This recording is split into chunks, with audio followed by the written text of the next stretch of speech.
تحفظ ختم نبوت، ناموس رسالت، رد قادیانیت، حالات حاضرہ اور دیگر اہم ملکی و بین الاقوامی موضوعات پر مبنی مستند اور معلوماتی پروگرامز دیکھنے کے لیے کے ٹی وی آفیشیل کے یوٹیوب چینل کو سبسکرائب کیجیے۔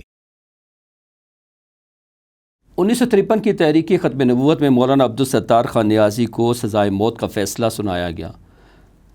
آپ نے فیصلہ سن کر کہا، بس اس سے بھی بڑی اگر کوئی سزا ہے تو دے دے، میں ناموس مصطفیٰ صلی اللہ علیہ وآلہ وسلم کی خاطر سب کچھ قربان کرنے کو تیار ہوں۔ نیز اپنی اسیری کے بارے میں فرمایا کرتے تھے کہ مجھے اپنی زندگی پر فخر ہے کہ جب تحریک ختم نبوت کے مقدمے کے بعد میری رہائی ہوئی تو جب پریس والوں نے مجھ سے میری عمر پوچھی اور اس پر میں نے کہا تھا میری عمر وہ 7 دن اور 8 راتیں ہیں جو میں نے ناموس رسالت کے تحفظ کی خاطر پھانسی کی کوٹھی میں گزاری، کیونکہ یہی میری زندگی ہے اور باقی شرمندگی۔ مجھے اپنی اس زندگی پر ناز ہے۔ اللہ تعالیٰ سے دعا ہے کہ اللہ تعالیٰ ہمیں بھی اپنے اکابرین کی طرح ختم نبوت کی پہرہ داری نصیب فرمائے۔